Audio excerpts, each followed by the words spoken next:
Viaje al Oeste es una producción de Radio Internacional de China, original de Wu Chang-un, versión para la radio de Abel Rosales.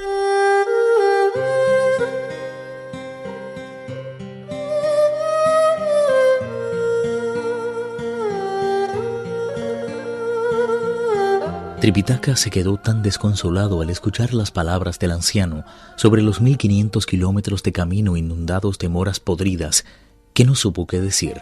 Solo el peregrino perdió la paciencia y exclamó malhumorado: Venimos a pedirle alojamiento después de recorrer un larguísimo camino, y lo único que se le ocurre es contarnos esas cosas para desalentarnos. ¿Qué clase de persona sin entrañas eres tú? El desconcierto se apoderó del anciano. Jamás había visto a nadie con un rostro tan extraño como el de aquel monje. Durante unos segundos, la sorpresa le borró las palabras, pero poco a poco se fue reponiendo y apuntando al peregrino con el bastón gritó ofendido: «Mira quién viene a darme lecciones a mi propia casa. Una especie de espíritu con la cara cubierta totalmente de pelos». Es un grave error juzgar a la gente por el aspecto que ofrecen. Por muy feo que pueda parecer, te aseguro que pocas personas tienen tan buenas cualidades como yo. Inmediatamente contó al anciano sobre su origen y todas las acciones heroicas que ha realizado durante toda su vida. No en balde soy el hermoso mono de piedra, cuyos poderes metafórficos nadie puede igualar. Inclinándose con inesperado respeto, el anciano los invitó a pasar la noche en su casa y les preparó un gran banquete. Como era de esperarse, se sintió impresionado por las palabras del rey mono y le pidió que le ayudara a vencer a un monstruo que le hace la vida imposible a los moradores de la aldea. «Si es verdad que tienes el poder suficiente para acabar con los monstruos, líbranos de este y prometo que jamás olvidaremos lo que haga por nosotros». En medio de la noche llegó el monstruo a la aldea a enfrentarse con el peregrino Sun Wukong. La lucha se prolongó durante mucho tiempo. Poco a poco comenzó a clarear por el este. Antes de que apareciera, majestuoso, el primer rayo de sol, el monstruo se dio media vuelta y huyó a toda prisa. Pa Chie y el peregrino volaron tras él. Al poco rato, los golpeó en las narices el insoportable hedor del desfiladero de la pulpa de morera en el corazón mismo de la montaña de los 7 extremos. Una vez transpuesta la montaña, el monstruo recobró la forma que le era habitual. Admirados, Pa Chie y el peregrino comprobaron que se trataba de una enorme serpiente pitón de escamas rojizas. Sus ojos poseían un brillo más intenso que el de las estrellas poco antes del amanecer y emitía por las narices una neblina como la que acompaña las primeras horas de la mañana. Aunque parezca extraño, estaba provista de unas garras de un color tan amarillento como el oro y tan afiladas como las hileras de dientes acerados que tenía en la boca. Justamente encima de los ojos le crecía un cuerno tan duro que parecía estar formado por más de 1000 pequeños trocitos de cornalina. Asombrado, Pa Chie exclamó: ¡Qué serpiente tan enorme! Seguro que se come 500 personas y aún sigue teniendo hambre. Con toda certeza, las lanzas que maneja con tanta maestría son en realidad los 2 extremos de su lengua pífida. Después de una huida tan alocada, debe de estar muy cansada. Opino, por tanto, que lo que mejor podemos hacer es atacar ahora. Pa Chie levantó el rastrillo por encima de su cabeza y lo dejó caer con fuerza sobre la cabeza de la serpiente, que se escabulló a toda prisa hacia un agujero. Pa Chie consiguió agarrarla de la cola, pero aunque tiraba con todas sus fuerzas, no consiguió sacarla ni un centímetro más. Déjala. Es imposible sacar una serpiente de su escondite de la forma en que tú lo estás haciendo.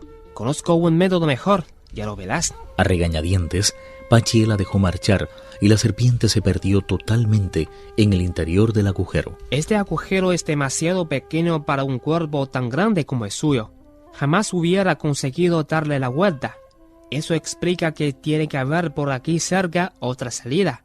Encuéntrala y no la dejes usarla. Yo la atacaré por este lado. El idiota corrió hacia la otra vertiente de la montaña y no tardó en hallar en efecto un nuevo agujero.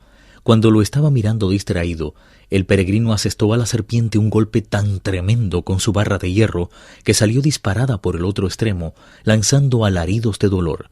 Lo hizo con tal rapidez que sorprendió al idiota, el cual quedó tumbado en el suelo a consecuencia del coletazo que recibió en pleno rostro. Al verlo tendido en el suelo, el rey mono pudo imaginar fácilmente lo ocurrido y le dijo: «Salgamos en persecución de esa bestia». Tras dejar atrás un arroyo, vieron que la serpiente se había enroscado en el suelo, formando lo que parecía un pequeño montículo de arena. Al acercarse a ella, abrió de repente su enorme boca y lanzó una dentellada a Pachie, que se dio enseguida la vuelta y huyó sobre sus pasos. El peregrino no tuvo tan buena suerte y terminó en el estómago del monstruo.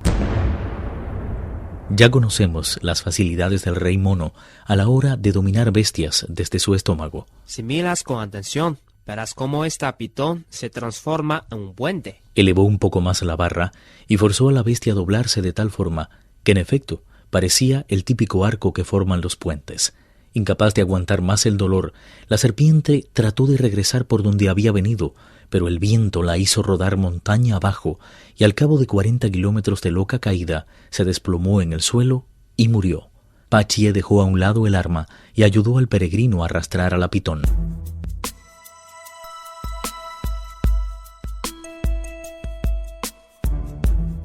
Es muy fácil imaginar la fiesta de los aldeanos para celebrar la victoria sobre el monstruo y los continuos homenajes al rey de los monos y sus compañeros de viaje. No aceptaron ningún tipo de pago en metálico, limitándose a tomar unas cuantas frutas y algo de comida seca para el viaje. No tardaron en llegar al desfiladero de la pulpa de Morera, en el corazón mismo de la montaña de los 7 extremos. Al ver lo estrecho que se hacía el camino y lo irrespirable que se tornaba el aire a causa del hedor, Tripitaka exclamó desalentado: ¿Cómo vamos a pasar por ahí, Wukong? Me temo que va a resultar bastante difícil. Al oír la palabra difícil, Tripitaka se abandonó al desánimo y las lágrimas comenzaron a fluir abundantes de sus ojos. El anciano Li y todos los demás miembros de la aldea se acercaron a él y trataron de calmarle.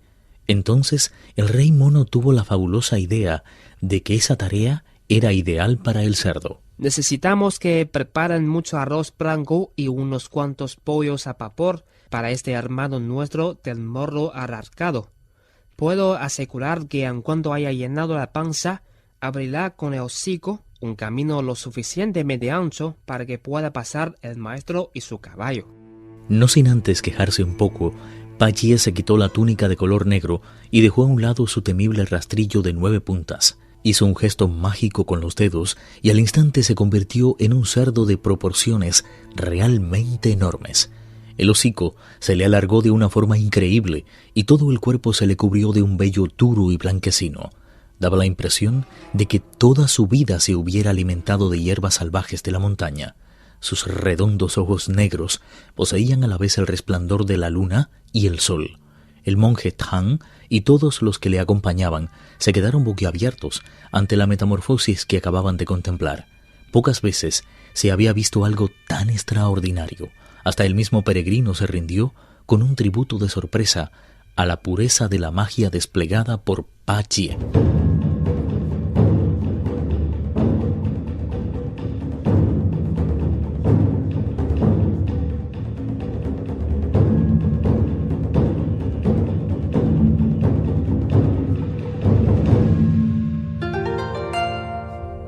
Viaje al Oeste, uno de los 4 grandes clásicos de la literatura china.